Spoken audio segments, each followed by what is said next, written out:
The summer sun in West Texas was hotter than usual that afternoon, the kind of heat that seemed to swallow up the highway for miles. Marcus Evans prided himself on being in control of everything, his company, his image, even his emotions. But as the digital gauges in his BMW blinked wildly and the engine sputtered to a halt, he had to admit that for once he was at a complete loss. He was 20 miles from the nearest town, the shimmering asphalt bending in every direction, and his only company was the metallic hum of the wind and the glare that made the air dance right above the road. Marcus stepped out in his tailored suit, clearly out of place against the dry landscape. He looked down the empty road and weighed his options. Using his phone was pointless. The solar storm all over the news had knocked out cell reception. He tried to start the car again, but only got an angry clicking sound in return. For the first time in years, Marcus felt the edge of panic brush up against his carefully built composure. Almost as if the universe wanted him to learn a lesson, help arrived in a form he never would have predicted. A battered Ford pickup crested over the hill and rolled to a stop beside him. The woman who stepped out wore oil-stained jeans and a faded t-shirt. Her dark hair was pulled back, and her eyes were sharp but not unkind. "Looks like you're in trouble," she said, breaking the silence with a directness that caught him off guard. Her name was Emma Rodriguez. Marcus recognized right away that she was no ordinary mechanic. The way she handled her tools showed years of experience, not just a job, but a way of life. Her hands, toughened by countless engines, spoke of skills that had gone overlooked for far too long in a town that rarely noticed women like her. As she checked under the hood, Marcus tried not to stare, but something else caught his eye. A silver ring on her finger, set with a dark blue sapphire. The stone flashed in the harsh sunlight. That little flash did more than catch his attention. It rattled loose old memories, hints of a buried story he had worked hard to forget. Suddenly, the silence between them seemed like more than just an awkward pause. It was as if both were carrying heavy stories, waiting for the right moment to break free. The ring acting as an unexpected key to a door Marcus was not sure he was ready to open. Emma got straight to work, not wasting a single word or sideways glance. She popped the hood and disappeared into the engine bay with a practiced motion. For Marcus, the silence grew unbearable in a way he wasn't used to. In his world, he was used to polite small talk, people eager to impress him, or at least fill the space. But Emma just ignored his expensive watch and custom shoes, her focus locked on the tangle of wires and metal. He tried to break the ice, asking if she worked for a shop nearby or just liked rescuing stranded travelers. Emma just replied, with a shrug and a quick, "I've lived out here long enough to know this stretch of road never does anyone any favors." There was no invitation in her tone, and Marcus felt oddly dismissed. As she tightened a final bolt and wiped her hands on a rag, he pulled out his wallet, already thumbing out several crisp bills before she turned around. But right then the sunlight caught her hand, and that blue sapphire ring glimmered again. It stopped Marcus in his tracks. His heartbeat seemed to slow, memories tumbling back. Summer evenings 20 years before, a big oak tree by the edge of his grandparents' property in Austin, and two restless teenagers dreaming of leaving. The world behind. That exact ring had been slipped onto her finger as a promise, the sort of hasty vow only lonely people make to each other when the stars seem close enough to touch. The recognition left him frozen, his offer of money hanging uselessly in the air. Suddenly, the years that separated then from now pressed down like a physical weight. He looked at Emma's face, searching for traces of the girl he once knew, and found a flicker of the memory in her eyes. But whatever might have been between, in them, life and time had carved deep lines of distance. Trying to speak, Marcus struggled with words, but the past made his throat tight. All at once, it wasn't his broken car or his lost composure that really mattered. It was the aching realization that all that was left of what they once shared survived only in the way Emma's eyes grew guarded when she caught him looking. The stories, the promises, and the tree, they were all still there, pulsing painfully between them, too sharp to touch, too real to ignore. After the awkward encounter on the side of Highway 79 faded into her rearview mirror, Emma drove back toward her small garage on the edge of Lockhart. The place was plain, a metal shed with chipping blue paint and a faded Rodriguez Auto sign barely hanging above the door. There was nothing fancy about it, but to Emma, it was home. She parked her truck out back, climbed the short set of creaking wooden steps, and let herself in. The familiar smells hit her right away: motor oil, old paper, and the lingering heat that always built up inside by the late afternoon. She lingered by the workbench, her calloused fingers tracing the edge of a worn folder she kept tucked away when she needed to forget. For as long as Emma could remember, that folder had been like an anchor and a shackle at the same time. Inside were pieces of a life interrupted too soon, faded snapshots of smiling faces, yellowed newspaper clippings about small-town scandals no one ever really solved, and one letter folded so many times the creases had started to tear. She kept the sapphire ring on her finger every day, but these were the things she hid from everyone, including herself. She sat down in the old chair near the window, sunlight streamlining through the grime. Pulling the folder closer, Emma took a steady breath and opened it. Each photo pulled at something inside her: a mother's bright smile, a father's quiet strength, the strong arms that had held her above his head and made her laugh. All gone now, not by accident, but by the hidden choices of men with money. Bone-white houses and last names whispered at city council meetings. Emma glanced at the letter, knowing every word by heart. It was never mailed, never meant to be found. When she had written it, she was only 16, desperate for answers, blaming herself and hoping that someone, somewhere, would care enough to help. She held it a moment longer, feeling both small and strong, and realized the appearance of Marcus that afternoon had stirred up more than guilt. It woke up something like resolve inside her, a belief that maybe, finally, it was time to face the truth. Turning her attention back to the folder with the hum of cars and soft trickle of sunlight slipping in, Emma decided she would dig into those secrets, even if it meant shaking up the last bits of peace she had built. The memory of Marcus's shocked face was a spark, and in the heavy air of her garage, Emma knew she could not ignore the past any longer. Back in Austin, Marcus returned to his downtown high-rise apartment, where polished marble floors and huge glass windows kept the Texas heat at bay. Everything inside the penthouse seemed spotless: rows of expensive suits, shelves lined with awards, and a kitchen so pristine it looked unused. Yet even with all that space and comfort, Marcus felt a growing emptiness settle into every corner. It was the kind of silence that no music or designer furniture could fill. He sank into the leather chair at his office desk, the city light starting to flicker on far below. The hush was almost pressing, broken only by the faint hum of the air conditioning. Despite the impressive view and his reputation as a decisive businessman, Marcus found himself drifting into thoughts he had spent his whole adult life ignoring. He couldn't shake the image of Emma, her eyes, the ring, that look between them, but along with her came old memories that refused to stay buried. Images flickered through his mind. A sun-soaked backyard behind his grandparents' house, rough, bark beneath his hand, and a girl with dark hair who always seemed to have dirt on her jeans. Strange how sharp those moments felt now.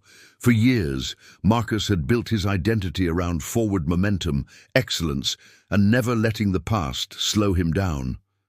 But now he could not stop wondering if he had left something important, some core piece of himself behind in that forgotten corner of Lockhart. He opened his laptop and typed Emma's name into the search bar, Page after page of information came up. Her garage, her work with local teens, even a few pictures from small-town charity fundraisers. Nothing seemed to mention her family, their story, or that summer under the oak tree. Marcus leaned back, closing his eyes for a moment as he rubbed his forehead, trying to sort out if what he remembered was simply nostalgia, or if it pointed to a truth he had ignored. It was strange to feel so out of place in a home that had once felt like a triumph. Suddenly, the spacious rooms and perfect silence only reminded him of how separate he had become from the person he was meant to be.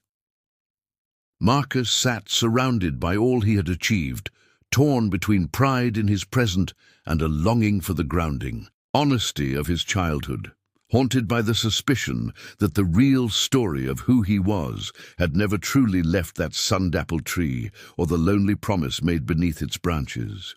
The stillness of evening wrapped around Emma as she sat alone at the garage, the hum of cicadas drifting in through the window. Her thoughts spun around memories she usually tried to block out, but now let flow freely, as if facing them would give her some control. The past had never been a simple thing she could walk away from. When she was only 8, everything she had loved, her home, her parents' laughter, the smell of fresh tortillas on Sunday mornings, was stolen in a single day by adults who signed papers in dark offices and never looked her in the eyes. Emma was shuffled through a line of foster homes, each one colder or more chaotic than the last. Some places tried to hide the bruises and yelling behind neat lawns and tidy curtains, but Emma learned quickly to stay out of sight, keep her head down, and hold on to what tiny shards of dignity she could. The loneliness seeped deep, making her cautious and slow to trust anyone. But there was a bright spot, and his name was Sam. He was her mother's younger brother. A quiet man with worker's hands and a gentle patience not many people in Lockhart ever recognized. When the courts finally allowed him to step in, he didn't promise her that things would get easier. He just showed her day after day that rebuilding was possible. Together, they learned to patch holes in old walls, cook big pots of beans, and replace bitterness with small jokes and awkward, hard-earned hugs. Sam would always say, "You cannot change what they did, but you can decide for yourself what comes next." It was from Sam that Emma picked up her stubborn sense of justice, and she carried that everywhere. Now, as a mother herself, everything changed. Her daughter Sophia gave new weight to every decision and every memory. Emma wanted more than anything to shield Sophia from the kind of pain she knew too well. More importantly, she wanted her girl to see that facing the truth, even the ugliest parts, was the only way to fight back, not only for herself, but for everyone too afraid or too tired to stand up. With Sam's example in her mind and Sophia's laughter echoing in her heart, Emma felt a new clarity. The past still ached, but now it fueled a deeper drive to make sure no child in her small corner of Texas would ever feel as powerless and forgotten as she once did. Just a short drive east of Lockhart, the tangled remains of what was supposed to be Caldwell Park Estates stuck out like a scar on the old farmland. Big developers had come in, waving pretty blueprints and silver-tongued promises, but instead of a lively new neighborhood, there was only a half-built maze of empty streets and sun-bleached signs. The dirt beneath it belonged to Emma's family once, a small patch of Texas passed down through generations before it was swept away by men in crisp suits and sharp smiles who talked about progress but cared only for profits. For years, the story behind that project was a quiet rumor passed around backyard barbecues and whispered in church parking lots. It was common knowledge that something crooked was behind the way so many families lost their land. The company running the show, Redstone Development, was fronted by a man named Charles Hayes, famous in Austin for his philanthropy and a taste for expensive galas. Charles made everything look above board from a distance, but behind closed doors he moved like a shadow, making problems and people disappear. Emma still remembered how her Uncle Sam warned her years ago about men like Hayes. He'd say, "They do not steal with guns anymore, Emma. They use pens and contracts." Sure enough, when the time came, her granddad's signature on the sale documents didn't even match his shaky handwriting.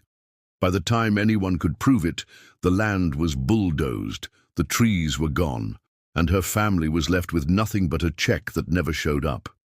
Deep in the county archives, files were thick with paperwork, land titles erased and rewritten, names changed by clerks working late, and deeds shuffled between shell companies. Emma had seen some of those files with her own eyes when she helped a neighbor contest her own eviction. What she found was like a dirty thread running through everything: fraudulent deeds, altered birth certificates to break up inheritances, and contracts designed so families couldn't win, no matter how hard they tried. All of it happened under that calm, official silence that covered up anything inconvenient for Hayes and his circle. Looking out at the decaying foundations where wild grass now pushed through cracked cement, Emma felt a mix of grief and anger rise up. These were not just business deals. They were acts of erasure, the quiet wiping away of what made her family. And families like hers belonged to the land in the first place. Emma's nights grew longer as the weight of old files and shifting memories pressed in around her. She spent hours at her kitchen table, papers spread out beneath a lone lamp that fought off the darkness outside. It was on one of these nights, elbow-deep in brittle envelopes and folders that smelled of dust and motor oil, that she found a sealed letter tucked within a stack she thought she had already searched. The handwriting was soft and looping, instantly familiar and yet painfully distant. Her mother, Elena. With shaking hands, Emma opened the letter. Her mother's words flowed out steady and clear, as if she had written them just yesterday and not over 20 years ago. Emma read about the day everything changed. How Elena had been forced to sign documents under threat, told that refusing would put her whole family in danger. Then came the twist she never expected.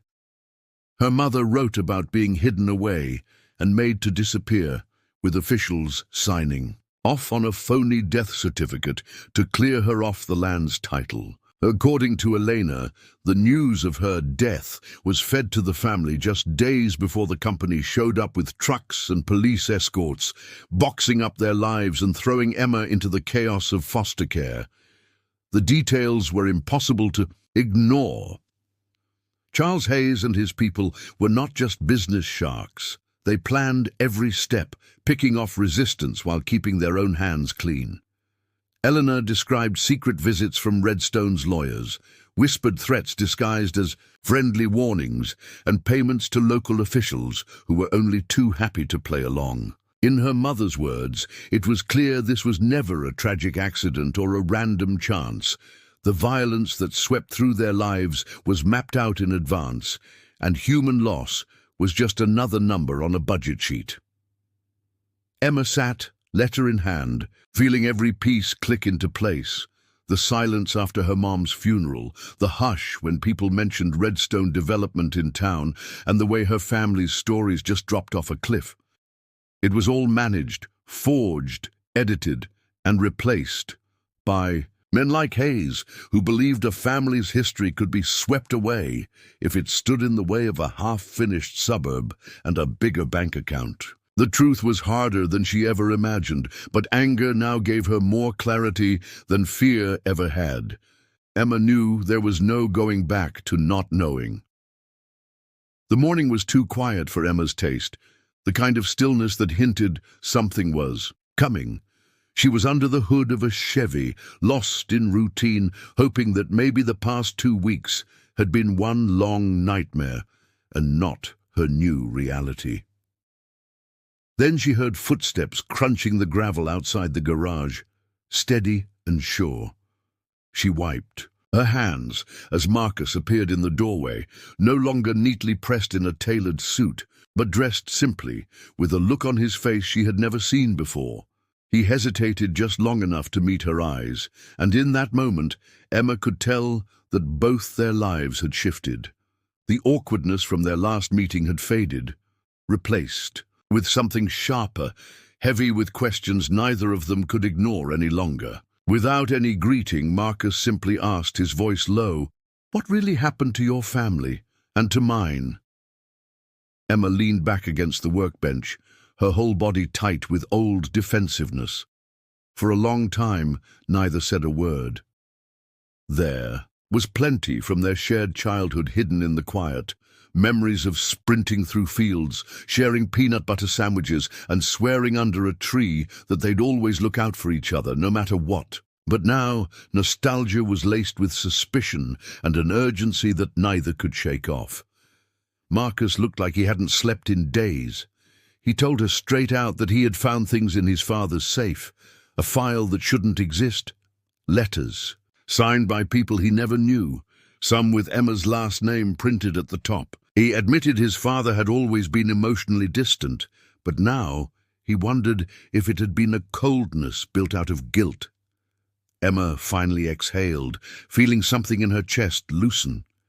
She told him about the letter from her mother, about the land and the lies, about Charles Hayes, Redstone Development, and a pattern of threats that covered up so much pain in both their families.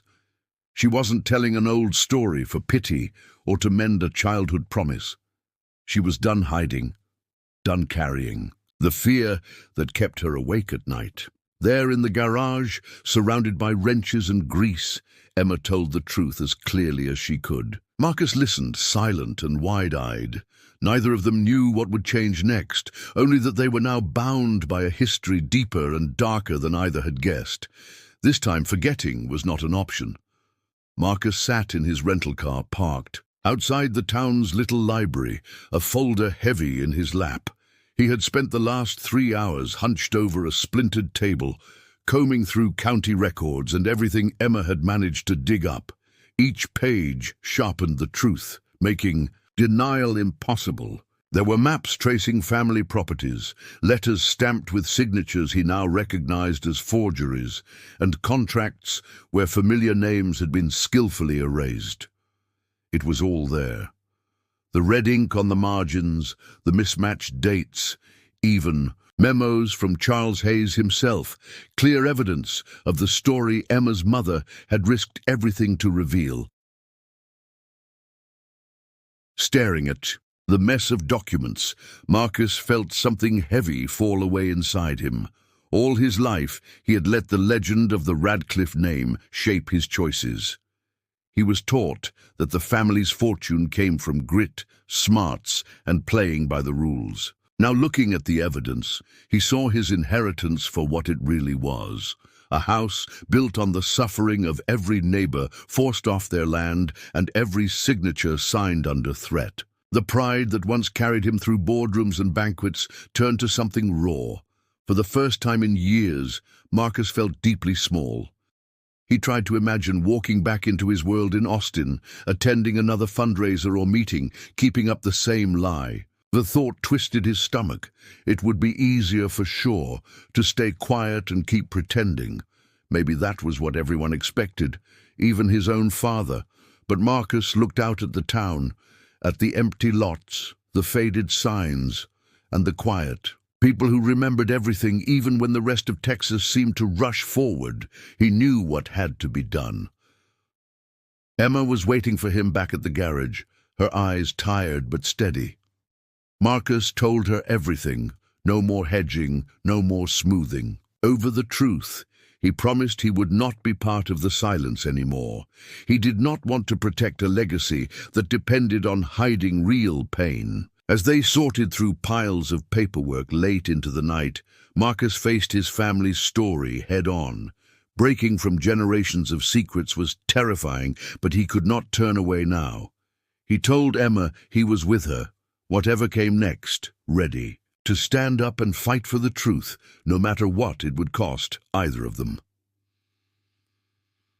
The days leading up to the hearing had a strange energy hovering over them, like the air right before a big summer storm. Emma and Marcus spent every spare moment holed up in her office, sifting through copies of old deeds, phone records, and more notes from Elena's letter, mapping out how to explain it all to a judge, and maybe even the world.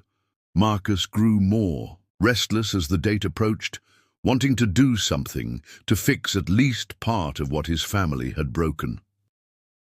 One night, as they sorted through a shoebox of small belongings, Emma pulled out a thin gold ring, its edges worn smooth by time. Marcus recognized it at once. He remembered how she used to twist it on her finger during long afternoons when they were kids, but never knew its story. Emma held it up, light flickering in her eyes, and finally told the truth behind that ring. It was passed down from her grandmother, a small piece that had survived all the moves, all the harsh changes. For years, it was hidden away to keep someone from pawning it or using it as leverage over her. More than anything, it reminded her of everything she and her family had lost, and what they might still have to fight for. She explained quietly to Marcus that her mission was not about revenge. She had no wish to get even with the Hayes family, or even with the Radcliffes as a whole. Her only purpose, she said, was to spare others the kind of grief and loneliness she had carried for so long. The pain of injustice hurt, but it was the helplessness that stung worst of all. The ring, to her, was not just an heirloom. It was a signal, a thread tying past to present, a marker of what had been taken but could not be erased. It was proof that memory had power, even when everything else was ruined. Marcus turned the ring over in his palm, and for a moment saw clearly that his whole life had been planned out by others. He had never really been free, not when every choice was shaped by people like Hayes, who saw him, and countless others, not as real people, but as pieces to move around in their own games. He looked up, raw with understanding, and realized he was not alone in that feeling for the first time. Emma and Marcus were just two out of many, finally ready to plant their feet and refuse to be pushed any farther. Emma and Marcus knew their next move had to matter, so instead of waiting for a stroke of luck, they dug deeper into the secrets they were chasing.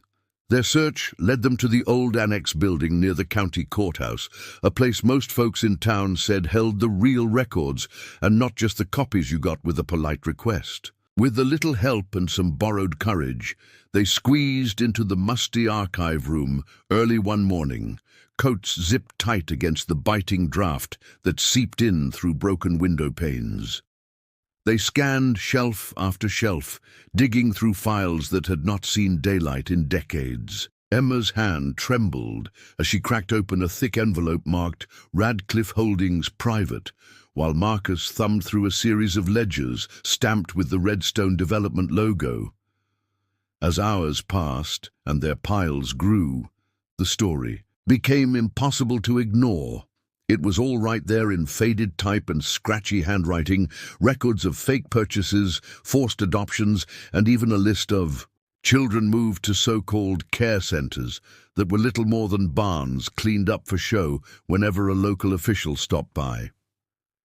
But what truly stunned both of them was the casualness of it all.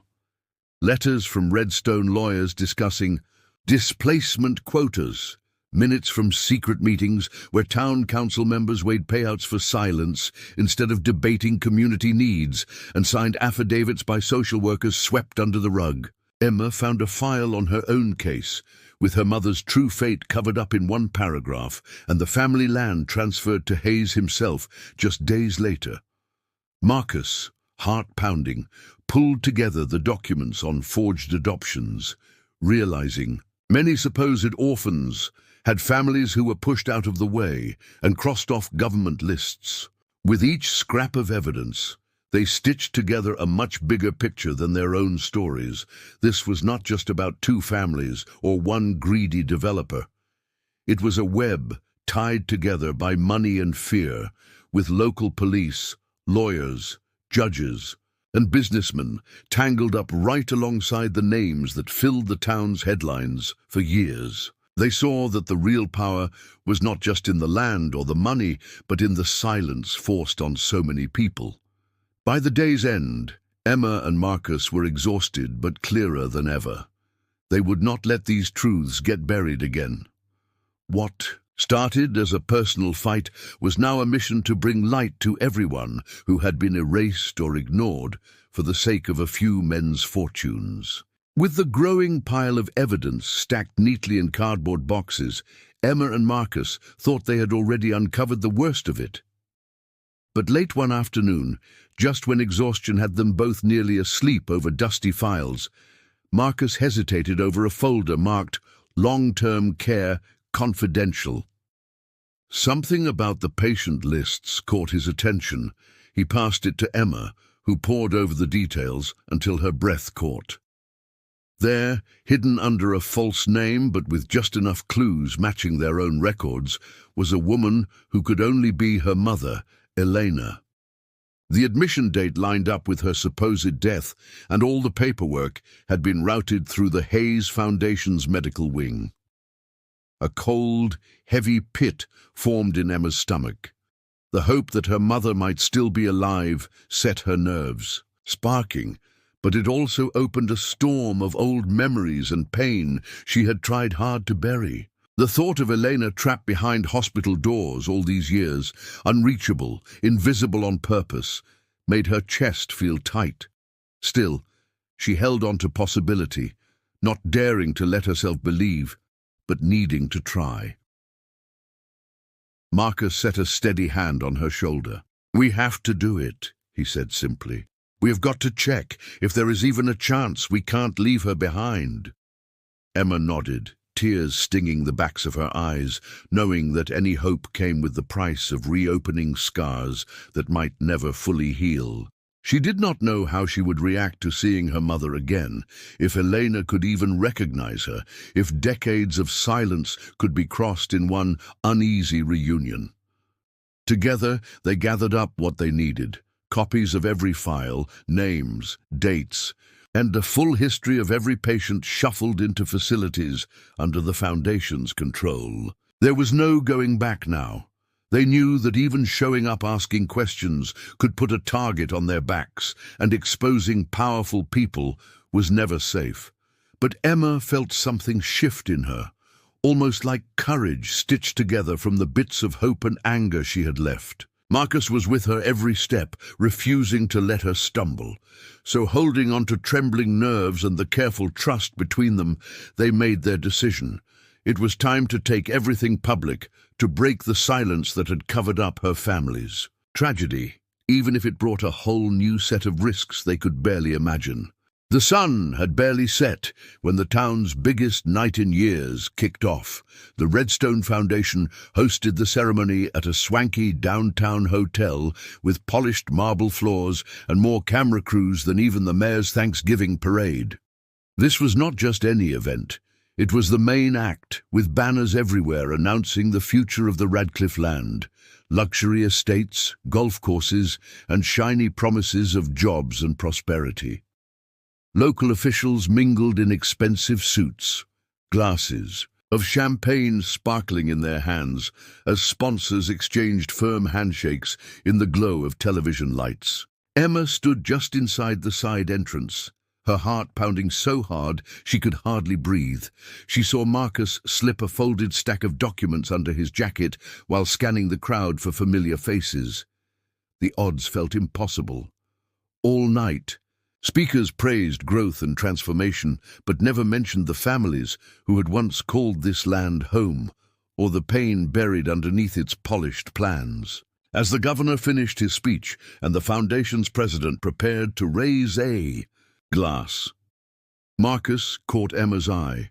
She nodded, her nerves steadied by months of fear that had led up to this moment. Together, they moved toward the stage, ignoring startled staff who recognized that they were not on the guest list. Cautiously, at first, but then bolder as people turned to watch, Emma picked up the microphone from the edge of the podium, her voice cutting through the chatter.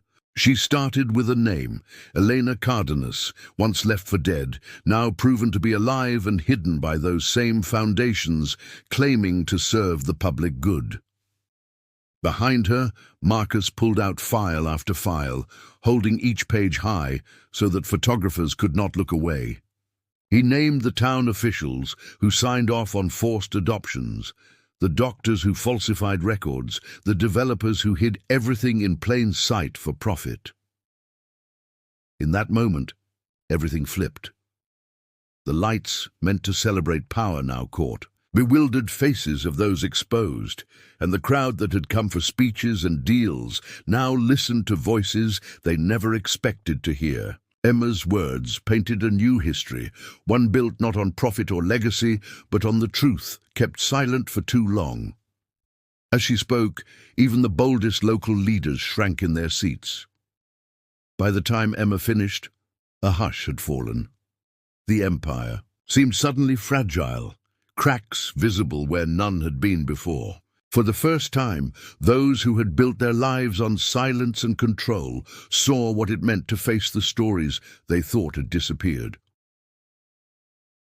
There was a frozen silence in the hotel ballroom as Emma finished laying out the final pages, but she was not done yet. She took a small recorder out of her pocket, just a simple plastic device, and pressed play. Through the speakers, the conversations that had always happened in the shadows spilled into the light. First came the voices of Redstone executives, negotiating how much it would take to keep families quiet, then the mayor's vague promises about making unpleasant things disappear, and finally, the unmistakable calm baritone of Charles Hayes himself, spelling out steps for doctoring, records, and arranging safe transfers for anyone who got in the way. The evidence was undeniable, each voice stacking on top of the next, shattering whatever doubt might have lingered. Charles Hayes stood near the front, his carefully assembled self-confidence fading with every sentence played. People who had never seen him anything but gracious and polished now saw someone stripped bare by truth, helpless as assistant after assistant brought forward sealed copies and signed statements. The documents, the letters, the hollow apologies, they were all out there now for reporters and neighbors and investors to see for themselves. When the recording ended, a hush fell over the crowd. Emma's hands shook, but she refused to step back. Charles tried one last time to speak over her, to offer hush money and promises of new beginnings if only they would drop the accusations and walk away. He even suggested quietly that she and her daughter, whom he still called by her old foster name, should accept a fresh start far from the Texas spotlight, as so many others had done before. But Emma shook her head, looking straight into the cameras. She spoke firmly so that every person in the room could hear. "We do not want your money. We do not want to disappear. I want you to answer for what you did, not to us, but to every family you broke apart." A ripple went through the audience. Some looked away, ashamed by what they had allowed. Others, frankly, admired her refusal to be pushed aside. It became painfully clear no amount of luxury or expensive dinners could erase what was now open for everyone to see. The entire room felt the weight of secrets no longer hidden, and for the first time in decades, no one dared pretend the truth was just a rumor. The room was still caught up in the shock when someone called out Emma's name from the back, the voice rough and trembling. All attention swung to the far side of the stage, where a nurse gently guided an older woman forward. Her hair was thinner and grayer than Emma had remembered, and she moved slowly but with determination, eyes fixed only on her daughter. There was a tremor of disbelief throughout the crowd. Could it really be Elena Cardenas, missing for nearly 20 years and presumed dead by most of the town? Emma could barely breathe. She stepped off the stage, heart pounding loud in her chest, and met her mother halfway. For a long moment neither said a word. Then they fell into each other's arms, clinging tight, both sobbing and laughing at once. The cameras flashed, catching every detail, The tears, the shaking hands, the way Emma whispered her mother's name over and over just to make sure this was real. They stayed that way, mother and daughter, the world fading everywhere but inside that embrace. Around them, whispers turned into full conversations as people started to process what was happening. Reporters scrambled to capture statements, trying to get close enough without intruding on the moment. Photos of their embrace were already making their way onto news websites, each one carrying the same message. These were not just two names in an old legal file. They were living, breathing proof of the damage done and of the hope that survived it. Emma's whole body shook as she finally helped Elena to the microphone. The older woman spoke slowly at first, but her voice grew steadier. She told the crowd she had never stopped being herself, even when the world recorded her as a missing person or a lost case. Elena insisted they were not ghosts or mistakes. They were people with memories and families and futures, standing right there for everyone to see. Marcus, holding the stack of documents high, nodded in support, silent but fierce. That night, something important shifted. The headline in the next morning's Dallas paper read, "Lost and Found, the Cardenas family breaks the silence." And that seemed about right. For the first time, Emma, Elena, and everyone like them became individuals. Instead of footnotes, their story was out in the open, no longer in the shadows, changing the script for everyone who read or heard it. Even as Emma and Eleanor found their voices and each other, Marcus realized their work was only halfway done.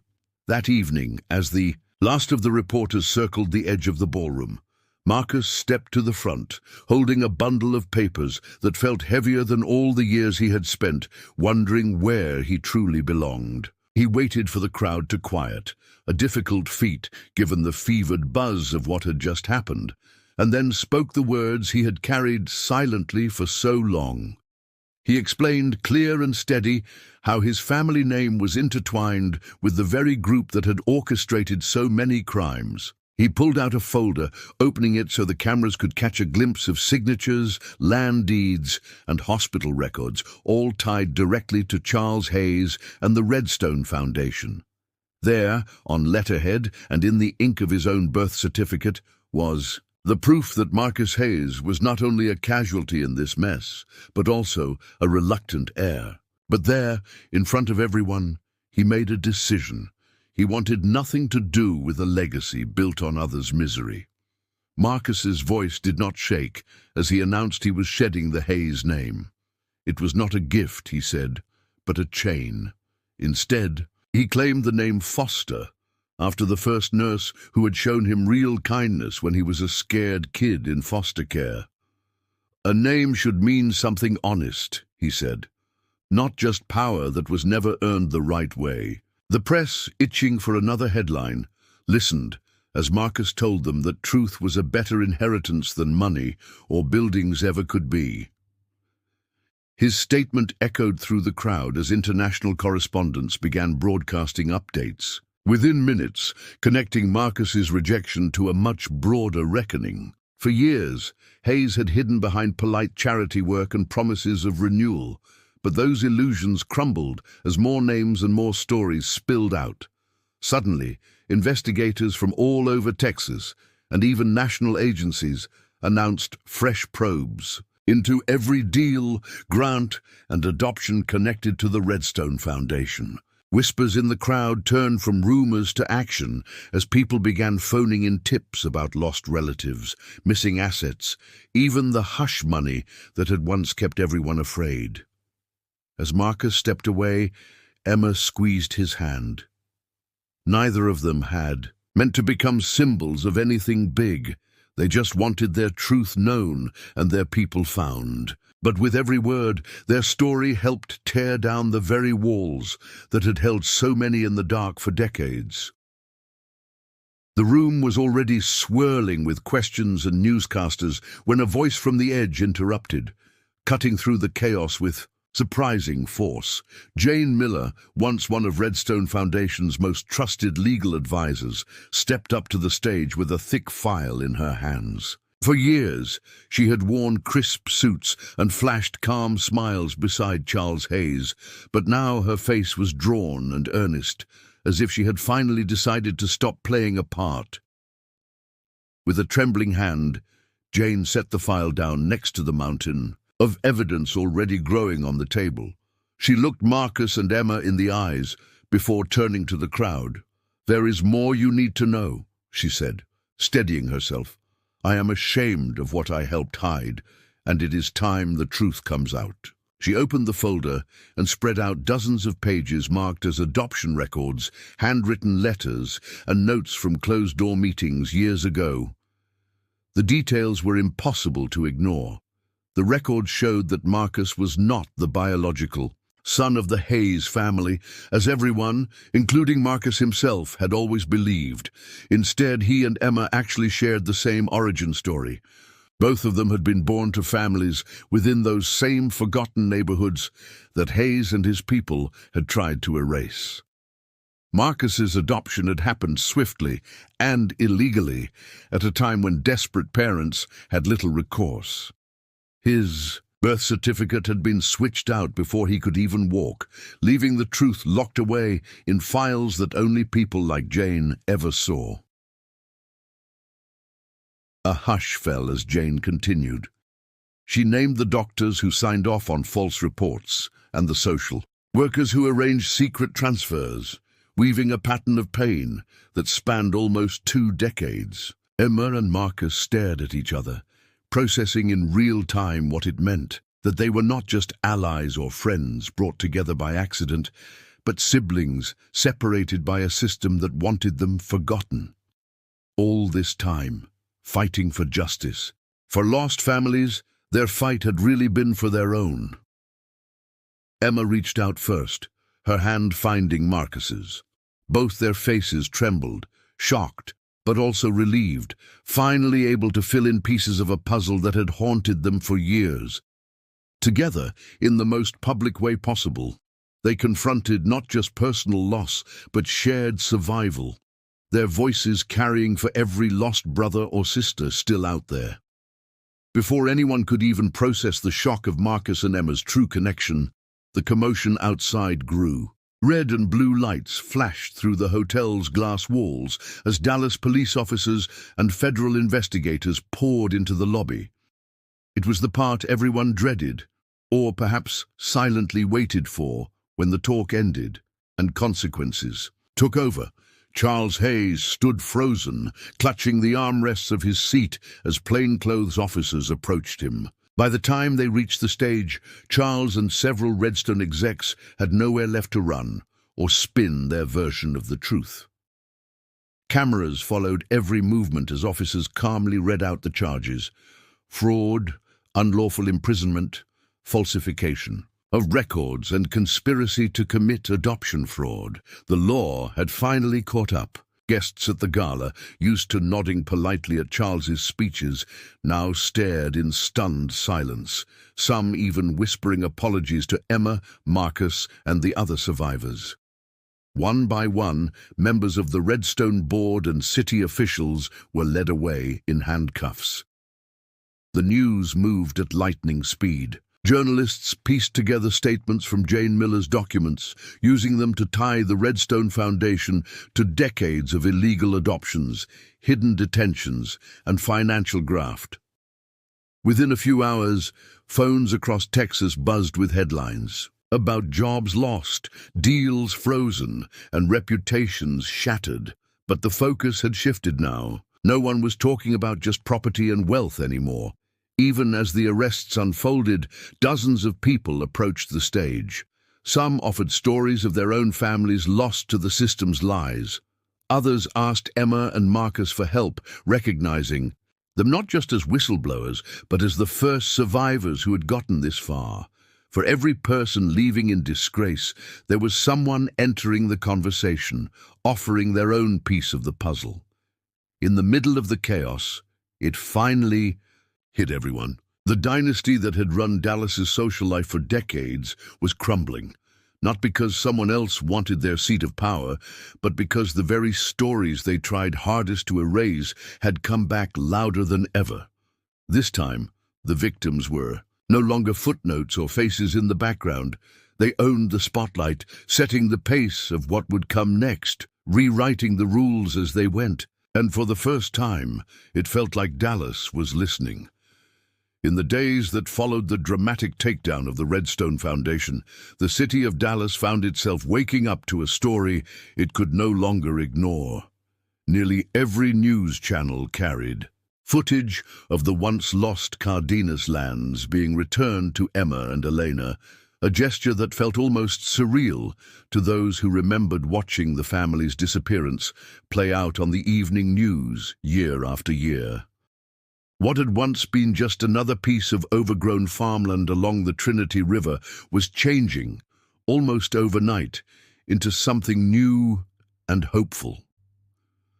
Instead of letting those old fields stay empty, Emma and Elena worked with neighbors and community leaders to turn the area into a space that would welcome people who had never really felt like they belonged anywhere before.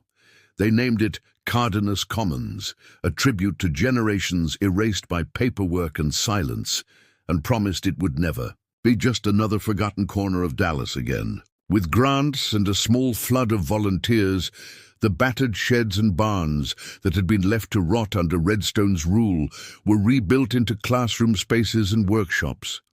Teenagers who had cycled through foster care arrived to help set up computers and plant community gardens among the pecan trees, taking real pride in building something from scratch. Across the way, Marcus, having claimed the name Foster for good, was approached by local teachers and youth workers who saw in him someone who truly understood what it meant to lose everything and start again. He stepped easily into a mentoring role, helping young people untangle their pasts and think about futures that did not have to be shaped by someone else's mistakes. Kids started calling him Coach Marcus, whether he was running workshops or just tossing a basketball around by the old barn, and it was not long before parents sought his advice on everything from college applications to how to stand up to a system that might not always want them to speak. Meanwhile, Eleanor finally felt safe, wandering the gardens in the early evenings and watching as her daughter and grandson helped welcome new faces each day. The old sting of loss faded, replaced by a steady feeling of yes, it is possible to build something strong out of ruins. News stories called Cardenas Commons a model for second chances, yet for everyone who showed up, it simply felt like coming home. The land's old pain was not gone, but it was being replaced by a kind of hope that Dallas had not seen in years.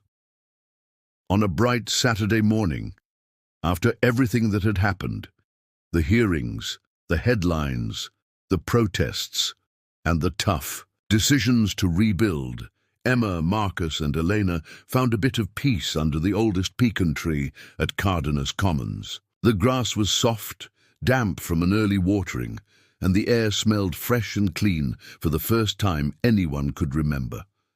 There was no crowd or camera crew in sight, just the three of them sitting together, surrounded by young saplings and laughter from the workshops nearby. For a while, no one really said much. They watched as a group of kids played soccer in the field, their shouts light and free, not knowing how much that sense of safety had cost. Emma fiddled with the sapphire ring she wore, a ring that once felt heavy with old pain passed down through years of separation and secrets. Now, whenever the sun caught the stone, it seemed to shine in a softer way. It no longer marked what was lost, but what was finally found again. Marcus gently nudged a pebble toward the edge of the path with the toe of his shoe. He looked at Sky, then at his mother Elena, and then at Emma, the sister he had finally found, not through names or papers, but through a journey nobody could have predicted. Their connection felt easy now, built up not by big proclamations, but by small things. The way Eleanor poured lemonade into old mason jars, the way Marcus shared funny stories about his first terrible attempts at cooking, and how Emma sometimes leaned her head on her brother's shoulder when the day felt too heavy. They didn't need to talk about what had come before or who was to blame. They knew what it felt like to lose everything, and they were living proof that love, real, stubborn family love, could survive even through all the years of silence and struggle. There was no more pressure to match the expectations of a city, a family name, or a history shaped by others. All that mattered was the trust they had rebuilt and the quiet certainty that this, three people sitting in sunlight, truly belonging, was theirs forever. The Cardenas name was just a word now. What really tied them together was something deeper and brighter, like that sapphire's shine, impossible for anyone to erase or bury ever again.